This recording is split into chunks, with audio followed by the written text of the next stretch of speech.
3 years after I passed away, my parents finally showed up at my boarding school. Their sleek luxury car pulled up to the school's gates on a gray, rainy morning, tires hissing against the wet pavement. They did not come to visit my grave. They did not come to apologize. They did not even come to ask how I'd spent my final lonely days. They came only because Saraphina's kidney condition had worsened. Their precious adopted daughter was fading fast, her organs failing one by one. And the doctors had delivered a final, desperate verdict: she needed an immediate kidney transplant. There was only one perfect genetic match in the entire country. My biological parents had abandoned me at a young age, tossing me into a boarding school with a monthly tuition payment and zero parental care. They'd kept me at a distance for years, treating me like a hidden, shameful secret, until their favorite daughter's life hung in the balance. Overnight, I'd turned from a burden into a lifeline, clutching crumpled donor papers in their tight, impatient hands. They marched into the school administration building, cold and urgent, ready to drag me out and sacrifice my body for Saraphina's survival, but they couldn't find a trace of me anywhere. The grand, ivy-covered boarding school that had been my only home for over a decade had long erased every shadow of my existence. My student profile was archived, my dorm room reassigned, my name scrubbed from every roster. No passing students recognized my name. No junior staff remembered the quiet, lonely girl who'd eaten alone in the cafeteria and stayed on campus every holiday. I had faded into nothing, a forgotten orphan with no family, no connections. No one to grieve for me. Growing frustrated and increasingly panicked, my parents cornered my former head teacher in the quiet office. Their voices sharp, demanding, and endlessly entitled, "Where is she?" My mother snapped, tapping her manicured nail against the stack of medical forms. "The girl your family sponsors. Bring her out immediately. Our daughter's life depends on her." They spoke of me not as a daughter, not as a person, but as a disposable spare part, a living medical reserve kept solely for Saraphina's failing body. For years, they'd ignored my existence, never calling, never visiting, never checking in.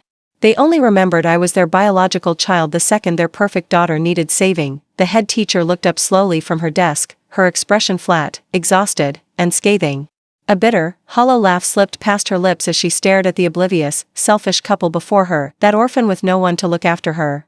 She repeated coldly, her tone sharp enough to cut. She had terminal stomach cancer. She fell violently ill alone in her dorm 3 years ago. She paused, letting every brutal word sink in. No one came for her. No family called. No one rushed to her side. She suffered alone in the school infirmary for 2 months before she died. Completely by herself. The air in the small office froze solid. My parents, furious, demanding voices, died instantly. The donor papers in their hands crinkled loudly as their fingers went rigid, all color draining from their faces in an instant. Shock rippled across their features, quickly morphing into stunned disbelief. "What?" My mother's voice shook, thin and unsteady. "That's impossible. She was always healthy. She never had any illnesses. She was just waiting here quietly for us." "Waiting for what?" The teacher cut her off sharply, her eyes blazing with contempt and suppressed sorrow. "Waiting for you to finally notice she was alive? Waiting for you to stop treating her like a spare part for your precious Saraphina?" She leaned forward over the desk, her gaze unforgiving, laying out every cruel truth they'd spent years ignoring. She suffered every single night. She endured crippling pain, endless vomiting, and sleepless nights while you two spoiled your adopted daughter rotten. She had cancer for over a year, and she wrote dozens of desperate letters begging for your help. None of them were answered. My father's jaw tightened violently, his face turning pale and tight. He stared blankly at the archived death record on the computer screen, my full name printed in cold, black font, my entire short life reduced to a single line of clinical text. We didn't know," he muttered hoarsely, the first flicker of guilt creeping into his selfish heart. "We were completely occupied with Saraphina's treatments. We assumed the school would take care of her basic needs. The school could medicate her body," the teacher retorted bitterly, "but we could never give her family. We could never fill the empty holidays or quiet the fear that no one in this world cared if she lived or died. She waited every single vacation for someone to pick her up. Every year, she was the only student left on campus. Every year, she hoped you'd come. Every year, she was disappointed." Her voice dropped to a quiet, devastating whisper. "She died believing she was worthless. That she was never enough for you." Heavy, suffocating silence crashed over my parents. For 3 whole years, they'd poured all their money, all their time, and every ounce of their love into Saraphina, coddling her, comforting her, rushing to her side at every minor complaint. They'd celebrated her birthdays, stayed up with her through every cold, and treated her like their entire world. Meanwhile, their biological daughter had been dying alone, inch by painful inch. With no one to hold her. My mother's knees buckled. She stumbled backward, collapsing into the visitor's chair. The life-saving donor papers slipping from her grasp and fluttering to the floor for the first time. They realized the horrific truth that they'd spent years saving the wrong daughter, and the one who'd loved them quietly, desperately, and unconditionally was already gone, dead and buried, long before they ever thought to look for her. The cold rain tapped relentlessly against the office window, muffling the heavy, crushing silence that had fallen over my parents. The donor papers lay scattered across the floor, the ink blurring slightly from the damp air. Just like their last shred of desperate hope to save Saraphina. My mother stared blankly at the floor, her perfectly made-up face crumpling into raw, messy grief. Tears spilled uncontrollably down her cheeks, but they felt hollow, forced, grief not for the daughter they'd lost, but for the cruel twist of fate that had ruined their perfect life. She's really gone, she whispered brokenly, her voice trembling. How could she be gone? My father stood rigid beside her, his broad shoulders slumping for the first time in his life. The arrogant composure of a wealthy, powerful man shattered completely. He stared at the archived death record on the screen, his eyes red and bloodshot, unable to look away from the cold, final date of my passing. The head teacher watched them, no longer angry, only tired and numb. She'd waited 3 years for this moment, waited for the selfish couple to finally feel the pain I'd endured every single day of my short life. The school held her funeral, she said flatly, breaking the suffocating silence. No one attended. We buried her in a small, remote cemetery on the edge of the city. No fancy tombstone, no flowers, no farewells. Just a plain stone with her name carved on it. My mother let out a choked sob, her hands flying to cover her mouth. We didn't know, she repeated, over and over, like a broken mantra, trying to ease the guilt gnawing at her heart. We were so busy with Saraphina. Her body was always weak, we had to focus on her. You focused on your luckiest daughter. The teacher's voice was quiet, yet infinitely cruel. And abandoned your biological one to rot alone. Every word sliced through their fragile denial that they'd always justified their neglect with Saraphina's poor health. They'd told themselves they were good parents, that they were sacrificing enough for their family, that I was stable and fine living alone at boarding school. They'd convinced themselves that I didn't need their love, that I was tougher, quieter, less needy than their precious adopted child, but the truth was brutal and unescapable. I was never fine. I was never stable. I was just lonely, sick, and too afraid to burden the parents who'd never wanted me. My father bent down unsteadily, kneeling to pick up the crumpled donor papers from the floor. His hands shook violently as he smoothed out the creases, the once hopeful document now nothing but a cold mockery. The perfect kidney match they'd begged for no longer existed. Is there any other way? He asked hoarsely, his pride completely gone. Any other donor? Any chance for Saraphina? The teacher shook her head slowly. Your doctor was right. She was the only match. There's no one else. The last sliver of light faded from my parents' eyes. They understood instantly what this meant. Saraphina would die. Slow, painfully, inevitably. And there was nothing they could do to save her, because they'd let their second daughter die for nothing. Take us to her grave. My father's voice was rough and defeated, stripped of all authority. Please. The teacher hesitated briefly before nodding. She grabbed a worn, faded photo from her desk drawer, one she'd kept hidden for 3 years. It was me, 16 years old, thin and pale, standing alone on the school rooftop. A small, forced smile tugged at my lips, my eyes bright with quiet hope. As if I was still waiting for the family that would never come for me. My mother's breath caught the second she saw the photo. She barely recognized me. Over the years, they'd deliberately erased my face from their memories. They'd never kept a single photo of me, never asked how I looked, never wondered if I was eating well or sleeping enough. To them, I was just a distant obligation, a hidden secret, a spare part. Now, staring at my thin, fragile frame in the photo, they finally saw me, the daughter they'd abandoned. She grew up alone, the teacher murmured. Celebrated every birthday alone. Cried through every fever alone. Died alone. The rain intensified outside, thunder rumbling low in the gray sky, as if the sky itself was mourning the unfairness of my fate. An hour later, they stood in the desolate, overgrown cemetery. My grave was tiny and neglected, surrounded by weeds, far away from the neat, ornate tombs of the wealthy. The stone was weathered, my name faded by wind and rain, almost unrecognizable. No flowers. No offerings. No visitors, just endless, cold loneliness, the same loneliness I'd carried my entire life. My mother collapsed to her knees in the muddy grass, screaming and crying uncontrollably. She reached out to touch the cold stone, her fingers trembling, tears mixing with the rain and dirt. I'm sorry. I'm so sorry. The apology echoed emptily through the quiet cemetery. It was 3 years too late. I couldn't hear her anymore. I couldn't feel her regret. I couldn't feel anything at all. My father stood frozen beside the grave, staring down at the forgotten tombstone, his face streaked with rain and silent tears. For the first time in his life, he tasted the bitterest kind of regret, the regret of taking a loyal, loving daughter for granted. Of sacrificing her whole life for a false perfection that they'd spent years doting on Saraphina.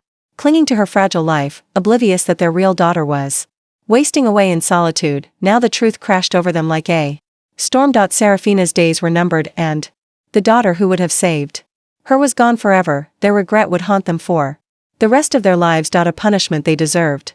The cold autumn rain never stopped, pouring down relentlessly over the desolate cemetery, drenching my parents' expensive suits and muddying the overgrown weeds surrounding my grave. The howling wind swept through the empty tombstones, sharp and cold, like the endless loneliness I had endured for my entire short life. My mother knelt on the damp soil, her body trembling violently as she wept. Her delicate makeup was completely ruined, streaks of black mascara mixing with rain and tears, spilling endlessly down her pale cheeks. She clung to the cold, weathered tombstone with both hands, her fingers scraping against the rough stone, as if her desperate grip could pull me back from the dead. I'm sorry. Baby, I'm so sorry. Her broken apologies echoed in the empty cemetery, hollow and useless. She repeated the words over and over, like a madwoman begging for redemption, but there was no response. No gentle voice forgave her. No warm hand touched hers. There was only cold wind, cold rain, and the eternal silence of a girl who had waited for their apology for years and finally given up forever. My father stood motionless a few steps away. His tall, imposing figure hunched in defeat. The proud, domineering aura of a wealthy tycoon was completely shattered. His eyes were red and swollen, staring fixedly at the faded name carved on my tombstone, his biological daughter's name.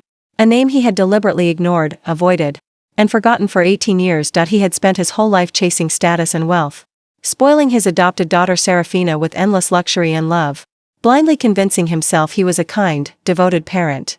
To him, I was nothing but a distant burden. A secret he'd outsourced to boarding school to avoid trouble and responsibility. He told himself I was fine alone. That I needed no care or affection, just to ease his own guilt. He'd never once stopped to wonder if I was hungry, in pain, or quietly dying in loneliness. The rain soaked through his suit, cold against his skin, a faint taste of bitter remorse settling in his throat. For the first time, he faced the ugly truth: he had not raised two daughters. He had cherished one, and abandoned the other to perish alone. My mother's sobs slowly faded into hoarse, exhausted gasps. Her endless apologies died out, replaced by numbing, suffocating despair. She'd spent every year doting on Saraphina's every whim, rushing to her side for every minor ache and cold.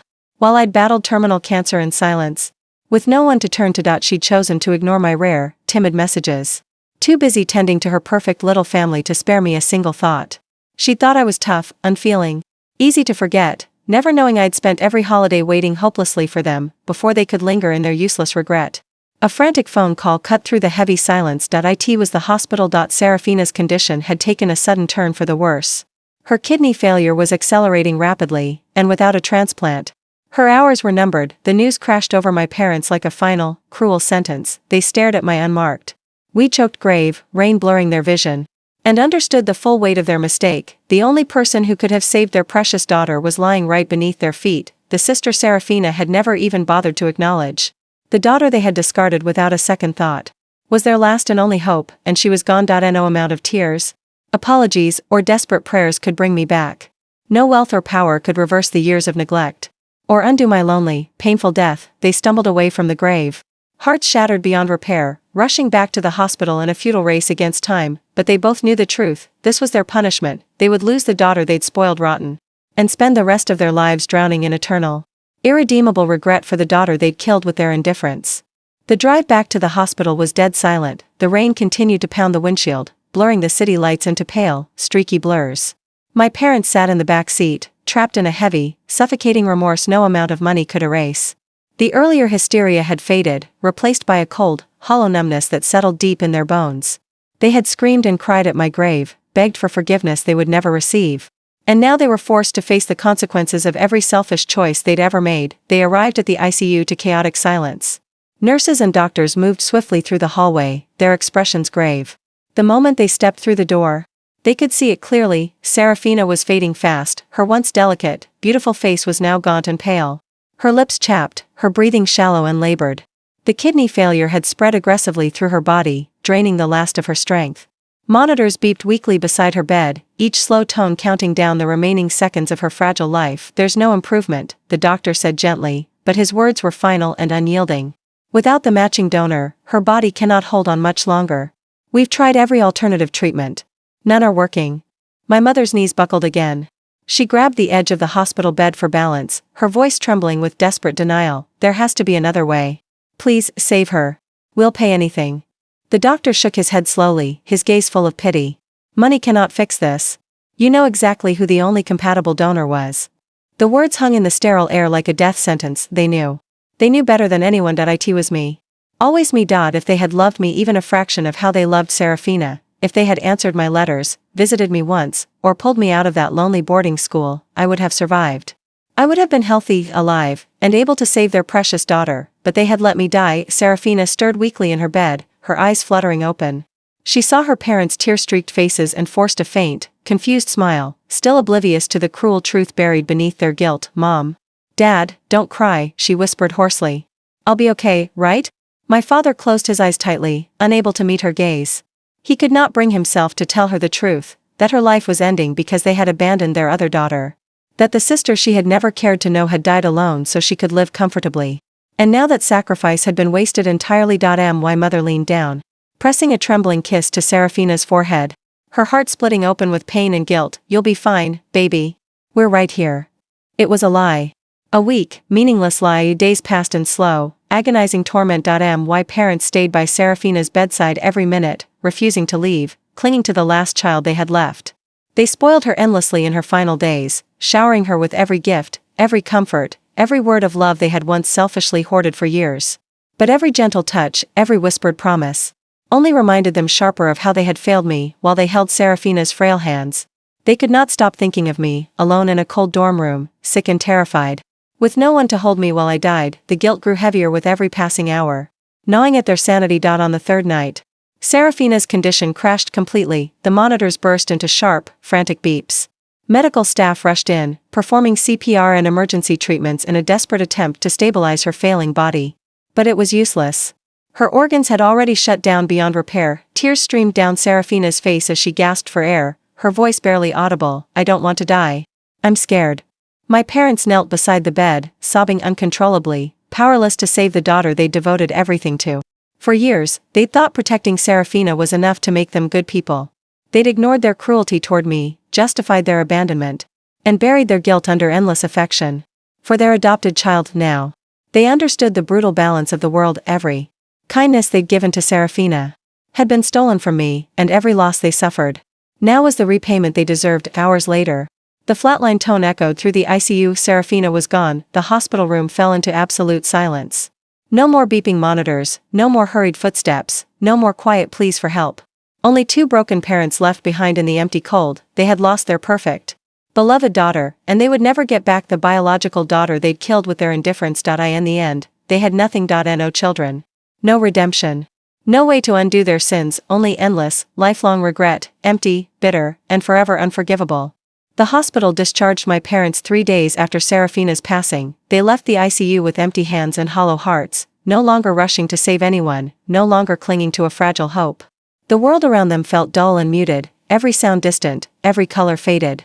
The lavish life they'd built for years, wealth, status, luxury, suddenly felt meaningless and hollow. Their grand villa, once warm with Saraphina's laughter and bustling with servants, turned deathly quiet the moment they stepped through the door. Every corner held traces of the daughter they'd lost. Her delicate dresses still hung in the custom wardrobe, her favorite dolls lined the shelf, her half-finished dessert still sat on the dining table. Every familiar detail tore open their fresh wounds, reminding them of the love they'd lavished entirely on one child. While locking another out in the cold, the house was full of Saraphina's presence, yet utterly empty of the only forgiveness they craved. Slowly, their shallow grief for Saraphina faded, leaving only the crushing, unshakable guilt of losing me. At first, they tried to carry on with their old lives. They attended business banquets, maintained their social status, and forced smiles for their acquaintances. But every fleeting moment of normalcy crumbled instantly. No amount of busy work or social gatherings could drown out the quiet voice haunting their minds, the voice of the daughter they'd abandoned to die alone. They began to see me everywhere. When it rained, they pictured me sitting alone in the boarding school dorm, listening to the rain beat against the window, waiting for a family call that never came. On quiet nights, they imagined me curled up in pain, sick and scared, with no one to comfort me while my illness ate away at my body. They dug out the old letters I'd written years ago, dozens of crumpled, Faded envelopes tucked in the back of a forgotten drawer. Each handwriting was childish and trembling, filled with timid longing. I miss you. Can you come pick me up for the holiday? My stomach hurts lately. I wish I could see you. None had ever been opened. My mother collapsed onto the floor, clutching the stack of letters to her chest, crying until she had no tears left. She'd once thought I was independent, unneedy, easy to neglect. She'd never guessed every quiet message I sent was a desperate plea for love. My father sat silently beside her, his face rigid with agony.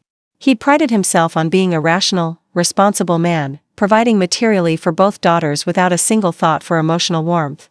He'd paid my tuition on time every year, convincing himself he'd fulfilled his parental duty. But money had never cured my loneliness. It had never soothed my pain.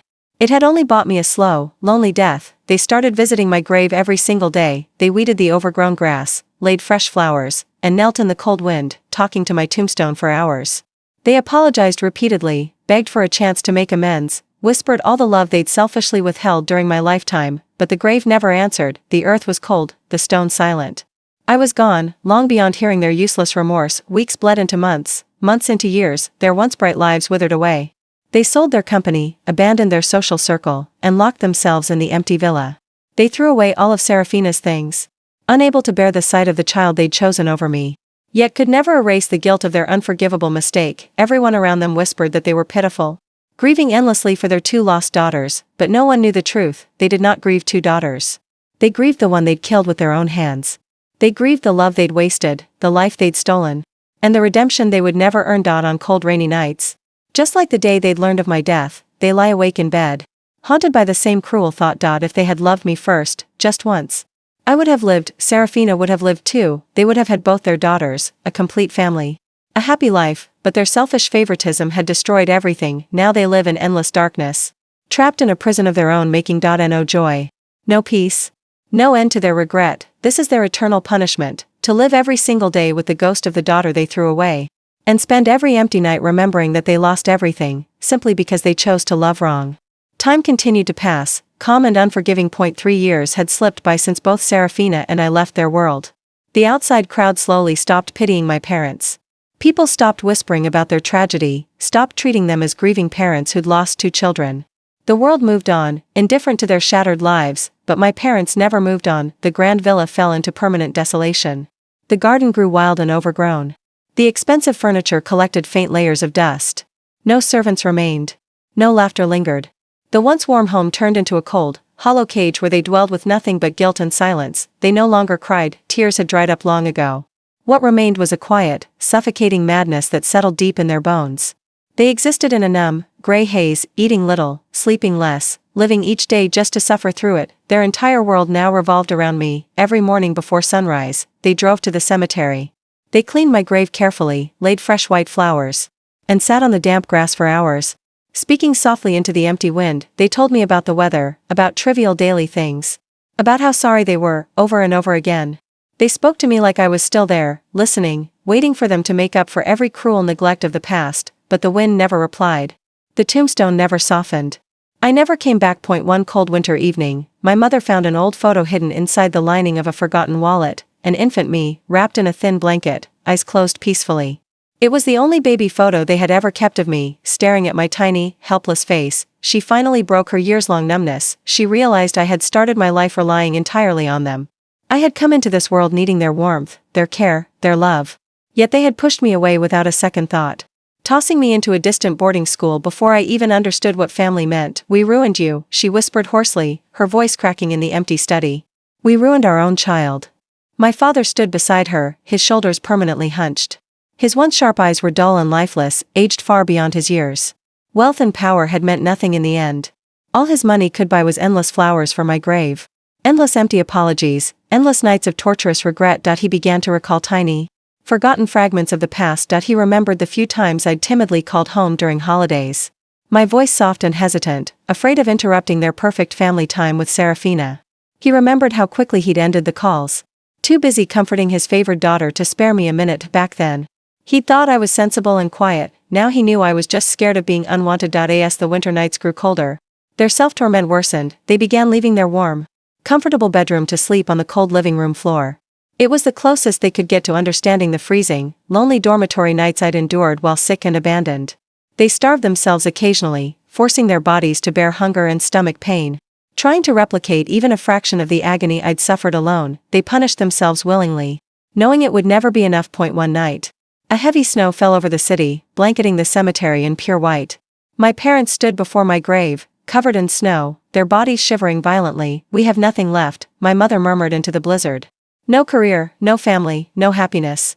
We lost Saraphina because we lost you first." My father's voice was low and broken, carried away by the bitter wind. "We were given 2 daughters. One we spoiled until she grew dependent. The other we abandoned until she perished." The snow settled on their hair and shoulders, turning them pale and ghostly. In the silent, frozen night, they finally understood the full weight of their sin. Seraphina's death was merely consequence. My death was their true crime. They would spend every remaining year of their lives kneeling before my grave, begging for a forgiveness that would never come. Haunted by the ghost of the daughter they never deserved. No salvation, no relief, just endless, freezing, irreversible regret. The winter snow lingered for months, melting slowly into cold, muddy slush that never fully dried up, just like the guilt clinging to my parents' souls, perpetual, damp, and impossible to erase. Spring came to the city, bringing blooming flowers, warm breezes, and renewed life for everyone but them. The whole world woke up from the cold. Yet my parents remained trapped in the frozen winter of their own making, stagnant and decaying. With no hope of ever moving forward, they had long abandoned every trace of their old lives. Their luxurious cars sat idle in the garage, covered in dust. Their designer clothes hung untouched in the closet, no longer ironed or maintained. They no longer cared about wealth, status, or the opinions of others. All the things they once chased relentlessly now felt like empty, meaningless clutter compared to the daughter they'd lost. Their daily routine was rigid, monotonous, and torturous, repeated without deviation every single day. They knelt before my grave for hours, talking quietly to the cold stone, but the grave never answered. One afternoon, an old teacher from my boarding school passed by the cemetery by chance.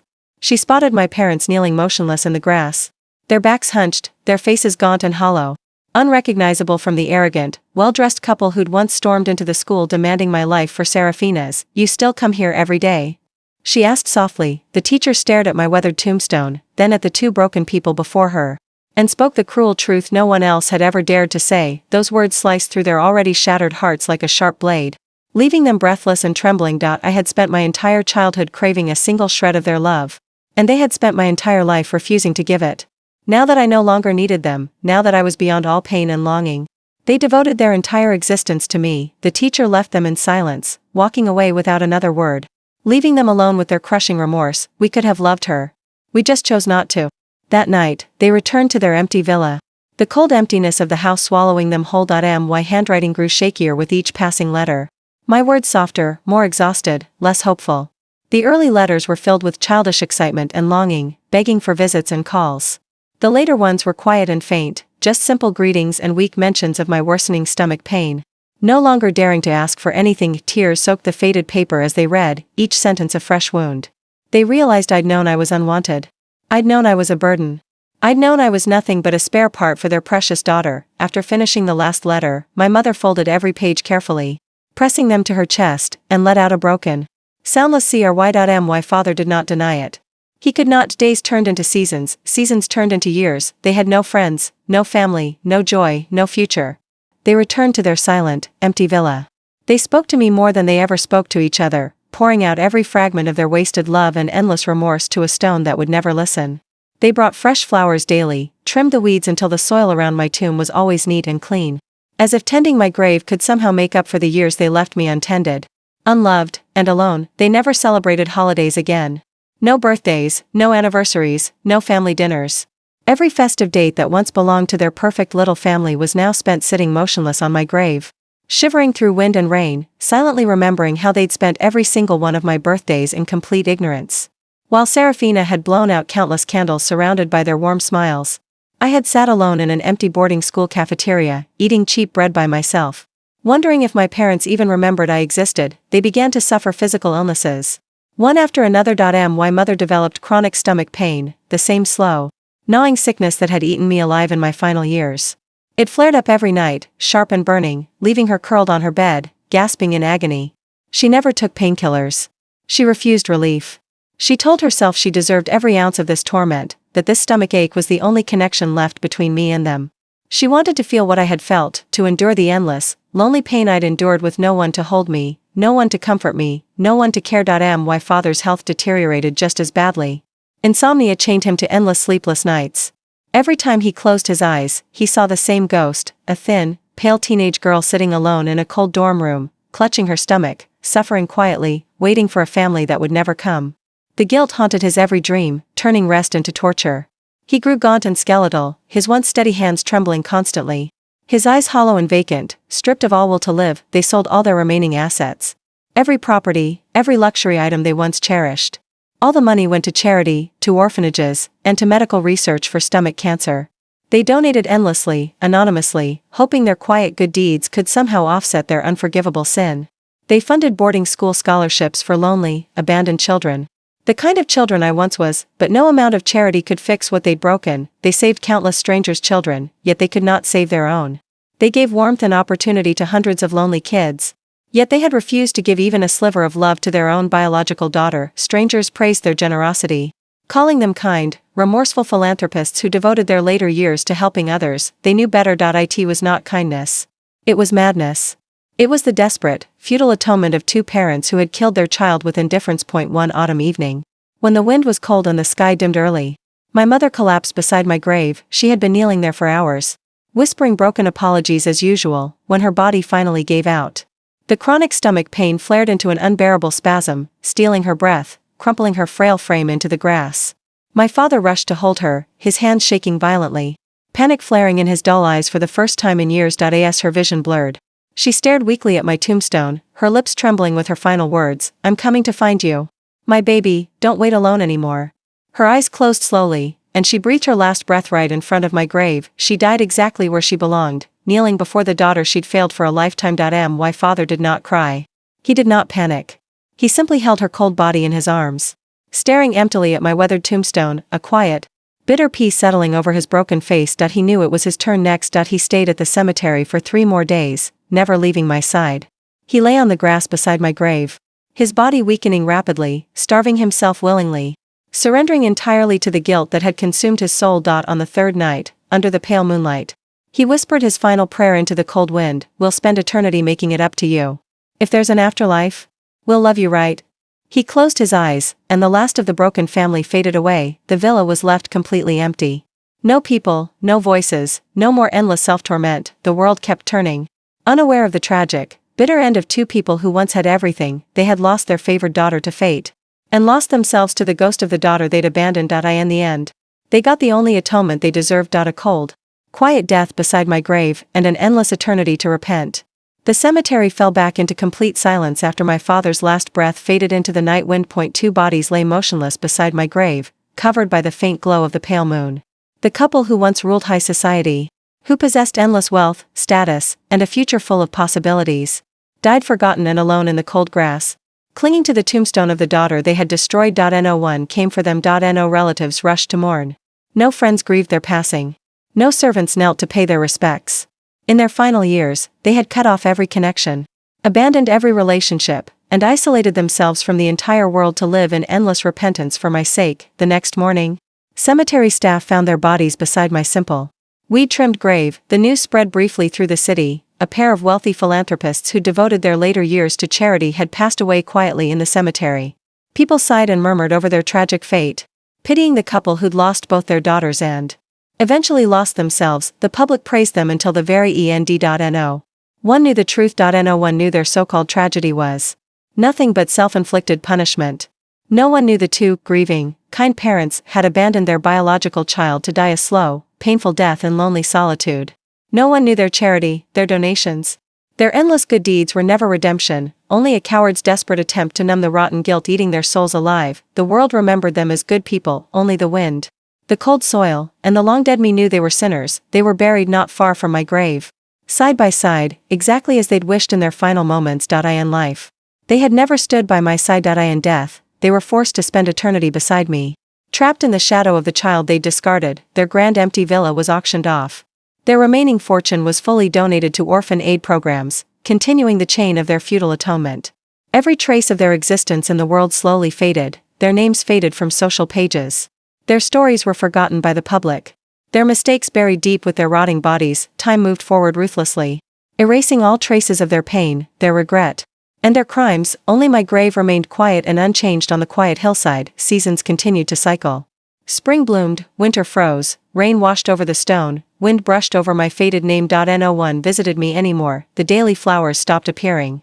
The neatly trimmed grass slowly grew wild again. After years of obsessive tending, my grave returned to its original desolation, abandoned once more. Just as I had been in life, they had spent their last few years worshipping my memory. Yet after their death, I was forgotten all over again. I was the secret no one kept.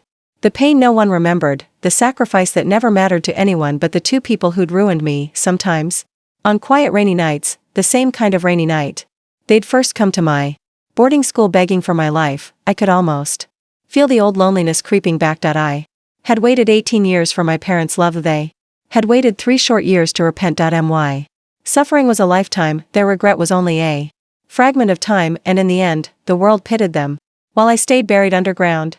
Forever the forgotten daughter, forever the spare part, forever the lonely child who died. Waiting, they thought death would bring them atonement, they thought eternity beside my grave would balance their sins, but there is no redemption for parents who let their child die alone. There is no forgiveness for a love that came only after death. Now they lie beside me forever, forced to watch my grave wither into obscurity, forced to carry their unending guilt into endless darkness. The living world has forgotten all of us, but the dead never forget. I will never forgive them, and they will never, ever escape me.